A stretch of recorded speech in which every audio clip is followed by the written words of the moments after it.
Yo, what is good, you guys? This is Marl from the Project I'm Live. Thank you for tuning in. Today we're going to take a look at my very first customized shoe, and a shoe that I know you guys have a lot to say about. This is the Nike Air Force 1 Low by You in the Dior colorway.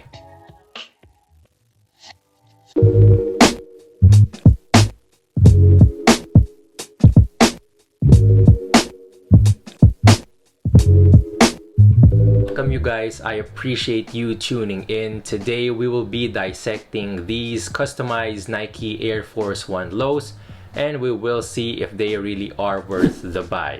Also, apart from the review, I will be throwing an on feet and lookbook of these sneakers. And so if you want to see all of that, make sure you watch the entire video. Now, before we start with the review, I just want to remind you guys of the giveaway that we will be having on the channel once we reach 500 subscribers. And so if you want to be in on that, make sure that you subscribe. And while you're at it, go ahead and press that thumbs up button right there. I highly appreciate it, and it helps this channel a lot. Now, these sneakers right here were just one of the sneakers that I have unboxed during my last haul video. And so if you want to see what other sneakers I've gotten, I will be leaving a link of that at the top of the screen right over here. But getting down to the sneakers, here it is, the Nike Air Force 1 Low by You Dior. So let me just first say that these sneakers right here is my only second pair of Air Force 1s. However, from the moment that I had these on hand, I immediately knew something different. Now, from the outside alone, the moment that I began holding these on hand, I immediately felt that there was just something more premium about these sneakers compared to the normal Air Force 1s. Now, that could make sense because these sneakers actually doesn't cost the same price as a normal Air Force 1.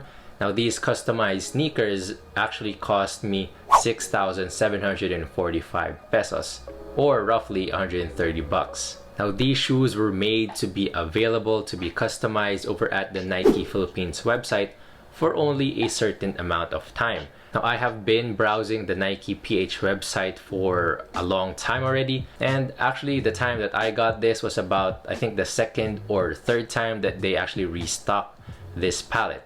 And so I'm just not so sure whether or not they'll bring it back, or maybe they will never bring it back. And so I'm not just so sure. Now, everything about this sneaker is the same with your normal Air Force 1, but at the same time, it is also that much different. Now, it is different in such ways like the shoebox that it came with. Now, as you can see, just from looking at the shoebox itself, you can already see something different, something much more premium compared to the normal Air Force 1s out there. Now, the shoebox, as you can see, is in this all white color. As you can see over here at the upper left, you do have the text Nike by You written. And over here at the lower right part, you do have that Nike swoosh. Now, tilting the box over, you can see over here at one side, it has that copyright and trademark logo over here at the lower right area. Now, the opening of the box of this sneaker is also quite different, and it is not found over here at the top, but over here at the front. Now, what I really love the most out of the box is this part right over here at the lower left. As you can see, it has this big sticker that says Nike by You. It also has your size tag right over there. And my favorite part is that it actually has the print of the customized sneaker that you've designed. And it's just really cool how they did that. But now, pulling the box open before you get to the sneakers, even the paper that wraps the sneaker is also different and gives you that premium vibe. You do have different images and text, and what I really loved is this big 1/1, which makes 1 of 1 because this sneaker is a custom shoe. Now, I know that there are a lot of people doing that exact same style, that exact same sneaker, but it's just great to see that being said there. Because if you think about it, I did somehow design that sneaker some way, somehow. And then finally, we get to the sneakers itself. As with typical Air Force 1s, the upper is mainly leather. For this model, however, I do feel the quality of the leather to be more premium. The tip of the toe running towards the mudguard is in this light smoke gray color. Now going up, you do have your perforated toe box in white. Now continuing up, the eye stays of this sneaker is in the same light smoke gray shade. And weaving through them, I have opted to use a smoke gray colored shoelaces and dubre.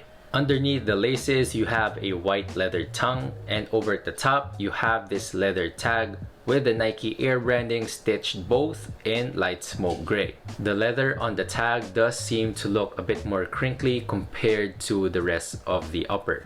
Now over at the top of that, you have this canvas lining also in light smoke gray. Now looking over at the medial and lateral side of the sneaker, the quarter is in white, and overlapping that, running to the heel, you have the defining part of the shoe and what I felt was the closest to mimicking the Dior monogram ensemble is this dark snakeskin pattern for the Nike swoosh. Now moving to the back, as you can see, the heel area is dominantly in this light smoke gray color. And taking a look over at the top of the heel, I have chosen to also stick with the light smoke gray heel tab. Now most of the Air Force One customs that I have been seeing around is that they change the color of the heel tab over here to be white. And for me, I just don't understand why. Now the closest guess I have on why they did that is that they took inspirations from the Air Jordan 1 High Diors. But this sneaker is a low top, so I didn't try to mimic it to look like the highs, since there was a low top version which is the Jordan 1 lows. With the Air Jordan 1 Low Dior, the heel tab of that sneaker is also in this light smoke gray color. And so to be exact, yes, it was the Air Jordan 1 Low Diors that I tried to mimic for this sneaker. Now written in the middle of the pull tab, you have the Nike Air branding stitched in white. Moving to the inside of the sneaker, you are greeted with this leather sock liner in light smoke gray, which feels very well padded. And taking a look over at the insole, it surprised me in seeing that Nike also upped the quality and cushioning of these custom Air Force Ones, making the insole thicker and more cushioned. The color of the insole is in black with the Nike Air branding printed in white. Now continuing to the midsole, I did opt for an all-white midsole, which also includes the Air text embossing. And finally, to round things up, the outsole is in this icy blue translucent outsole that mimics the Air Jordan Dior silhouette. Now overall, these Nike Air Force One Low Bayou Diors blew me away. Aside from the freedom of customizability it provides you, you also get some premium additions to it. I can truly say that I got the steal in getting these sneakers because I was actually able to get it under retail because of a discount code. Now as for sizing, the Nike Air Force One Low Bayou sneakers fits like any other Air Force One Low, and I suggest that you go stick to that normal sizing. Now if you haven't tried on a pair yet, then I'd suggest that you go a half size down for these because Nike Air Force One Lows do fit a little big. But that pretty much wraps up the review portion of this sneaker. Now I want to know what you think about these sneakers. Do you think these are fire? Does this custom look tacky for you trying to mimic the Dior Jordan 1s? Would you get one yourself? Should Dior even do an Air Force One collab next? Let me know all about it down below. Now before we move over to the lookbook, if you guys have been enjoying this video, if you enjoy videos like this, go ahead and smash that like button. I really do appreciate it. And if you haven't subscribed to the channel yet, be sure to do so, and I thank you in advance. Now if you do want to reach me and see what I am up to, you can do so over at Instagram. My handle is at @neymarl_jr. and I'll be leaving the link over here and over at the description box below. But with that being said, that pretty much wraps things up for me. Now the lookbook is coming up right up next. Now thank you guys again for watching. I hope to see you all in the next video. Once again, this has been Marl from the Project Lime Life, reminding you guys to always keep safe out there, and God bless.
you.